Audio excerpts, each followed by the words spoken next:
Salam sejahtera untuk kita semua. Kembali lagi dengan saya, Adiodatus Berkanis, mahasiswa semester 7, program studi Sosiologi, Fakultas Ilmu Sosial dan Ilmu Politik, Universitas Nusa Cendana.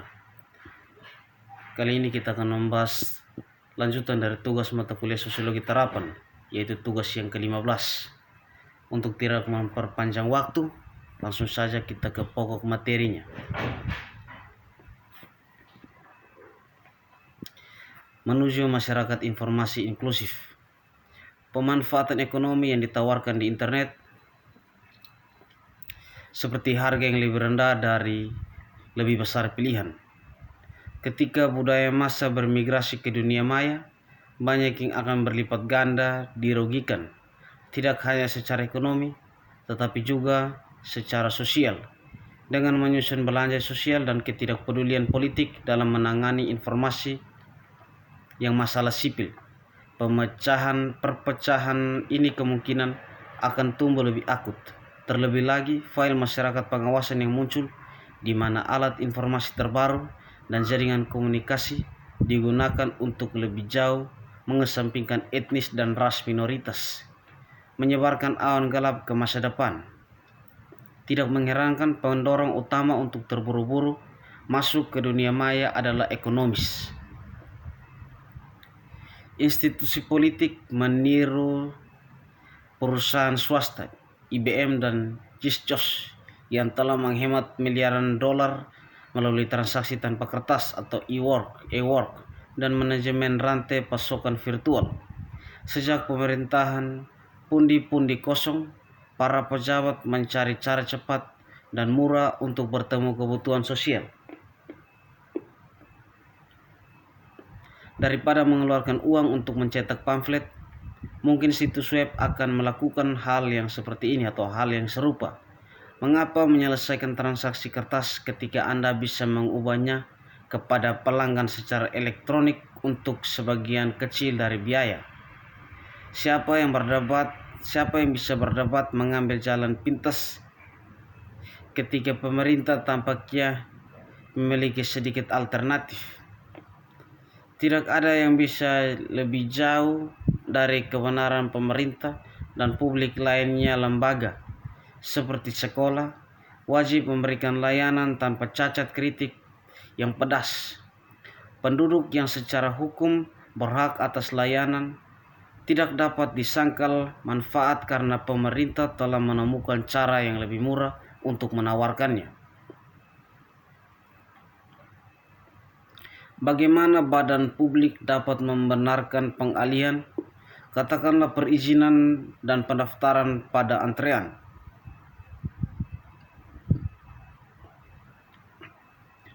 Dan terus menutup kantor atau mengurangi jam kerja, ketika seringkali menjadi mayoritas klien mereka buta huruf secara digital. Atas dasar apa sekolah umum bias menerima aplikasi secara eksklusif melalui internet ketika banyak calon tidak memiliki akses dan kemudahan dengan komputer? Bukankah itu tanggung jawab pemerintah yang akan memberikan materi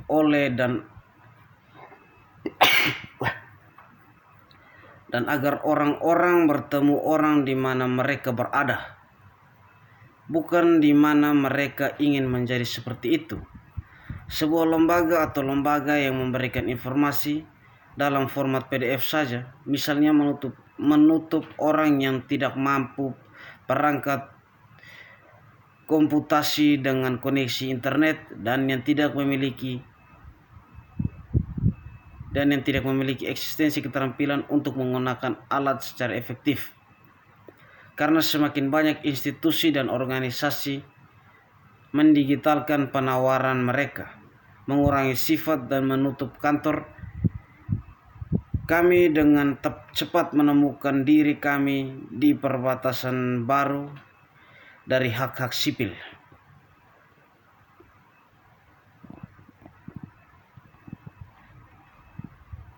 Hak-hak sipil dan politik telah diuji di masa dimanapun lembaga demokrasi menutup kesempatan orang untuk berpartisipasi dengan pijakan yang sama karena akses tidak setara ke jaringan komputer dan komunikasi penting perangkat. Dalam pemilihan utama Partai Demokrat di Arizona pada tahun 2000, pemilih terdaftar dengan akses internet jarak jauh dan diberi 4 hari ekstra untuk menjalankan waralaba mereka menjelang hari pertama saat pemungutan suara. Stasiun akan terbuka. Bagaimana itu sebagai permulaan? Pemerintah juga menetapkan presiden berbahaya dengan meluncurkan situs web yang tidak dapat diakses orang dengan disabilitas, tidak dapat dibaca oleh orang dengan keterampilan melek huruf rendah, dan tidak dapat disandingkan untuk orang yang berbicara bahasa selain bahasa Inggris. Dan pengukur teknologi juga bisa mengecualikan.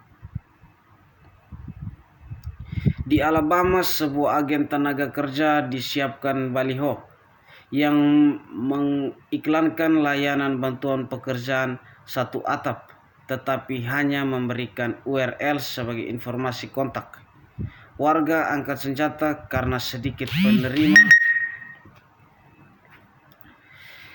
manfaat saran sebenarnya dapat menggunakan layanan seperti yang dirancang. Buku ini menawarkan beberapa ide tentang bagaimana bermigrasi ke dunia maya dan menghindari perangkap pengucilan sosial. Saya mengedepankan visi bangsa digital masyarakat di mana teknologi tidak semakin merusak tatanan sosial, di mana setiap orang dapat memanfaatkan layanan yang lebih cepat, lebih murah, dan lebih baik. Dari tentu saja, bukanlah masalahnya bagaimana itu digunakan untuk memberdayakan atau liberal atau adalah fungsi dari tindakan manusia. Keadilan sosial dan ketidakadilan dan keadilan telah hilang dalam kesibukan untuk meningkatkan efisiensi.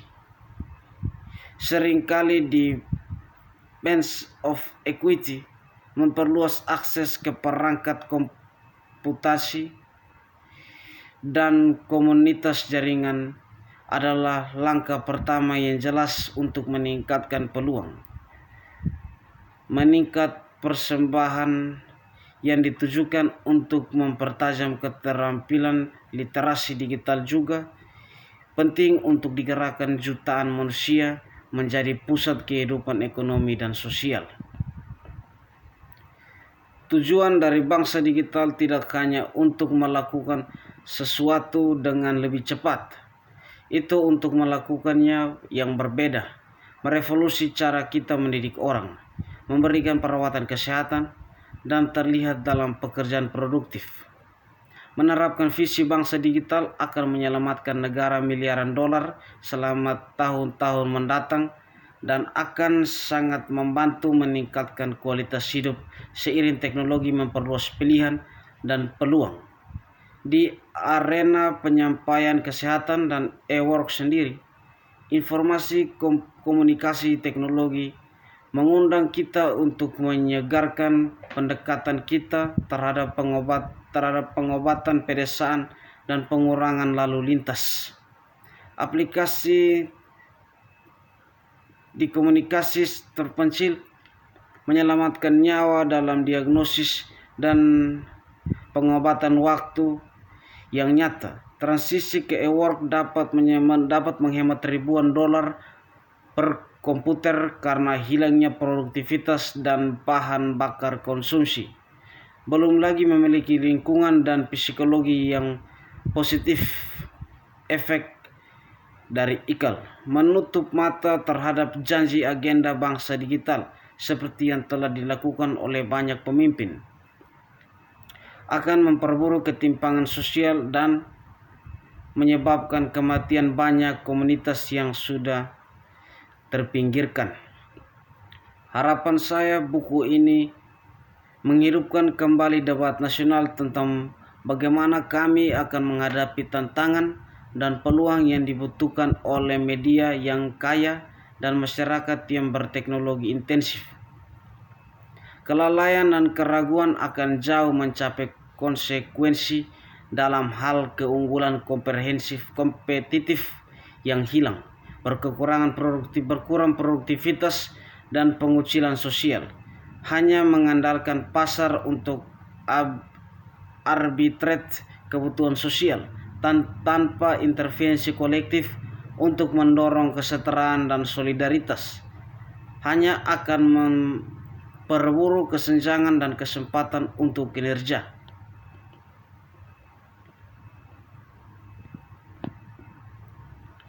Baik, hanya ini yang bisa saya bahas pada tugas 15 mata kuliah sosiologi terapan. Atas perhatiannya saya ucapkan limpah terima kasih.